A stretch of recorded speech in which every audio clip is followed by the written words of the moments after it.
Hello friends, स्वागत है आपका अपने यूट्यूब चैनल पर। अगर फ्रेंड्स आपने 10 क्लास की पेपर देने की तैयारी कर रहे हैं तो आपके लिए साइंस के 20 ऑब्जेक्टिव क्वेश्चन लेकर आ गए हैं जो आपके एग्ज़ाम में बार बार पूछा जाता है। ये क्वेश्चन आपके एग्ज़ाम के लिए काफ़ी इम्पोर्टेंट होने वाला है। तो चलिए हम वीडियो को स्टार्ट करते हैं। वीडियो को अंत तक बने रहना, वीडियो को स्किप मत करना, नहीं तो आप भी स्किप हो जाओगे। तो चलिए वीडियो को हम स्टार्ट करते हैं। देखिए पहला क्वेश्चन क्या कर रहा है, कह रहा है कि विद्युत धारा का एसआई मात्रक क्या होता है।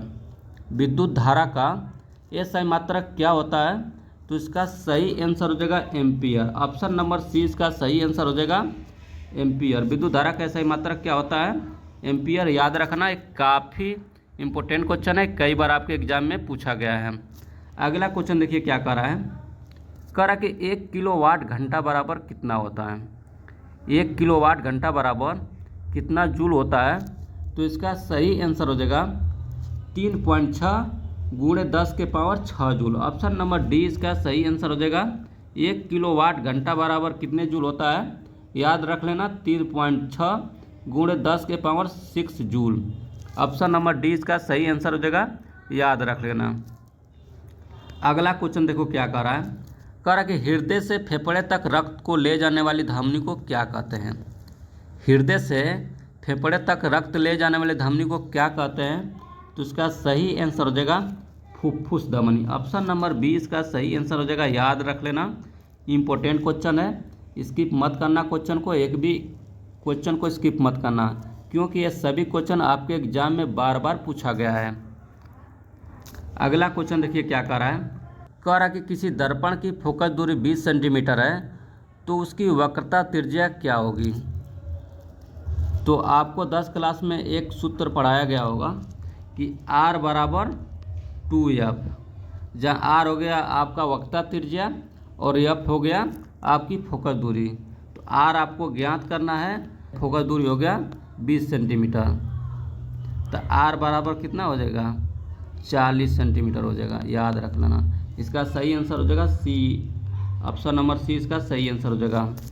अगला क्वेश्चन देखिए क्या कर रहा है, कह रहा है कि न्यूटन का तीसरा नियम क्या बताता है।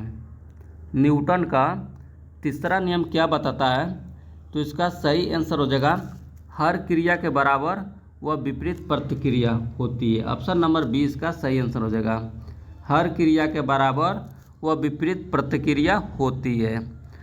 अगला क्वेश्चन देखिए क्या कर रहा है, कह रहा है कि डीएनए की इकाई को क्या कहते हैं। डीएनए की इकाई क्या कहलाती है, तो इसका सही आंसर हो जाएगा न्यूक्लियोटाइड। ऑप्शन नंबर ए इसका सही आंसर हो जाएगा न्यूक्लियोटाइड। याद रखना, काफ़ी इंपॉर्टेंट क्वेश्चन है, कई बार आपके एग्जाम में पूछा गया है। अगला क्वेश्चन देखिए क्या कर रहा है, कह रहा है कि डीएनए की संरचना किसने बताई थी। डीएनए की संरचना किसने बताई थी, तो इसका सही आंसर हो जाएगा वाटसन एंड क्रिक ने। ऑप्शन नंबर सी इसका सही आंसर हो जाएगा। डीएनए की संरचना किसने बताई थी, तो वाटसन और क्रिक ने, याद रखना, ये भी इम्पोर्टेंट क्वेश्चन है। अगला क्वेश्चन देखो क्या कर रहा है, कह रहा है कि मानव श्वसन तंत्र में वायु का शुद्धिकरण कहाँ होता है।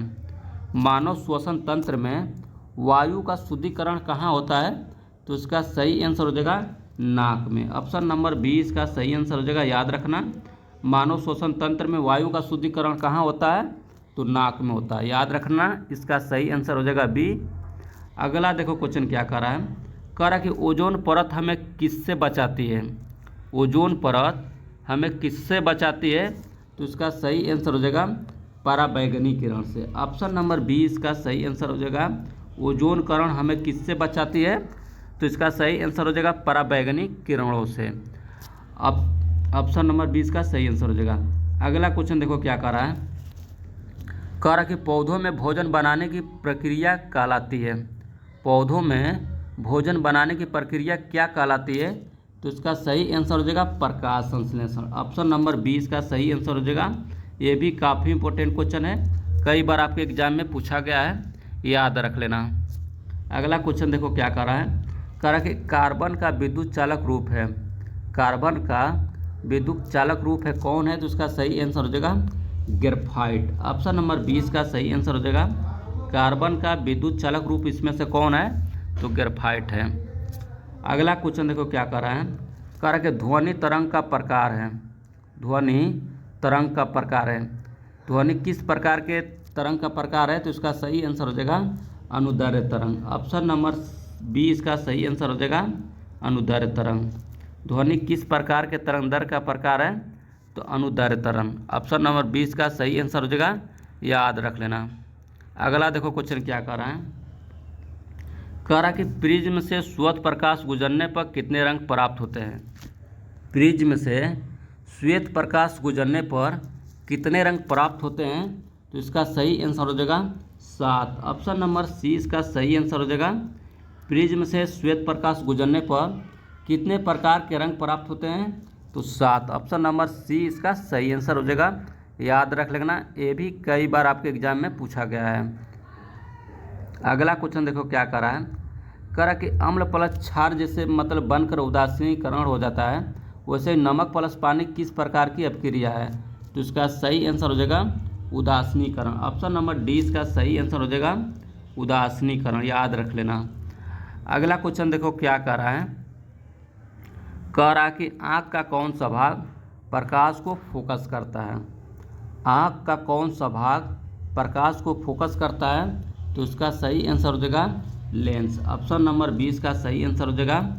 आँख का कौन सा भाग प्रकाश को फोकस करता है? तो इसका सही आंसर हो जाएगा लेंस, याद रख लेना। अगला क्वेश्चन देखो क्या कर रहा है। कह रहा कि प्राकृतिक गैस का मुख्य घटक है। प्राकृतिक गैस का मुख्य घटक है। प्राकृतिक गैस किसका मुख्य घटक है?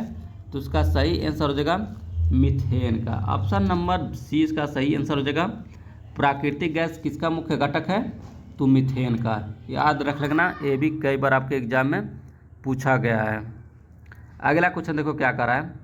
कह रहा कि बल्ब का फिलामेंट किस धातु का होता है? बल्ब का फिलामेंट किस धातु का बना होता है? तो आपका सही आंसर हो जाएगा टंगस्टन का। ऑप्शन नंबर 20 का सही आंसर हो जाएगा। बल्ब का फिलामेंट किस धातु का बना होता है? तो इस क्वेश्चन का सही आंसर हो जाएगा टंगस्टन का, याद रख लेना। ये भी कई बार आपके एग्जाम में पूछा गया है, VVI क्वेश्चन है। अगला क्वेश्चन देखो क्या कर रहा है। कह रहा है कि मनुष्य के शरीर में सबसे बड़ा ग्रंथि है। मनुष्य के शरीर में सबसे बड़ी ग्रंथि कौन है? तो इसका सही आंसर हो जाएगा यकृत, जिसे हम लीवर बोलते हैं। ऑप्शन नंबर 20 का सही आंसर हो जाएगा, याद रख लेना।